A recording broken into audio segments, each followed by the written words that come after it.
ತಿಂಡಿ ತಿನ್ನು. ಕೇಳಿಸ್ದೋಳ್ದು ಇನ್ನೂ ಸೇವೆ ಮುಗ್ದಿಲ್ಲ. ಲಕ್ಷ್ಮಣ್, ಹಾಗೆಲ್ಲ ಹೇಳ್ಬಾರ್ದಪ್ಪ. ಯಾರು ಹೇಳಿದ್ದು ಅನು ಕೆಲ್ಸದವಳು ಅಂತ? ದೊಡ್ಡಮ್ಮ ಪ್ಲೀಸ್, ನನ್ನ ಪಾಡಿಗೆ ನನ್ನನ್ನು ಬಿಟ್ಬಿಡಿ. ಮಾತಕ್ಕೆ ನಿಂತ್ರೆ ಒಂದಕ್ಕೊಂದು ಬೆಳೆಯುತ್ತೆ. ಅಮ್ಮ ನೀವು ಹೋಗಿ. ನಾನು ತಿನ್ನಲ್ಲ. ನೋಡಿ ಲಕ್ಷ್ಮಣ್, ಹಠಕ್ಕೆ ಬೀಳ್ಬೇಡ. ನಾನೇನಾದ್ರೂ ಹಠಕ್ಕೆ ಬಿದ್ದರೆ ನಿನಗಿಂತ ಕೆಟ್ಟ ಹಠ ನಂದು. ಆಯಿತು, ಅನು ಬರಲಿ, ನಾನು ಅವಳು ತಿಂತೀವಿ.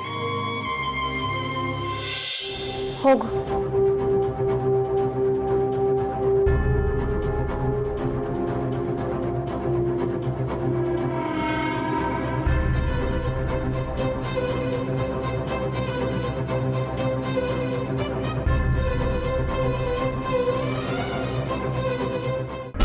ನೀವು ಹೋಗಿ. ಅನೂನ್ ಬಿಟ್ಟು ನಾನು ತಿಂಡಿ ಮಾಡಲ್ಲ ಅಷ್ಟೇ.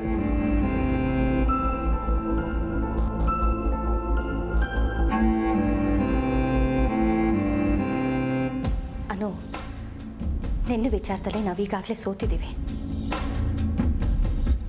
ಆ ದೇವ್ರೆ ನಮ್ಮನ್ನು ಕ್ಷಮಿಸ್ಬೇಕು. ಈ ವಿಚಾರದಲ್ಲಿ ನಮಗೆ ಮನೆ ಇಲ್ಲ.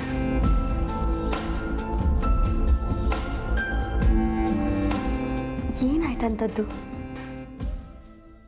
ಇವನಿಗೆ ತಿಂಡಿ ತಿನ್ನು ಅಂದ್ರಿ.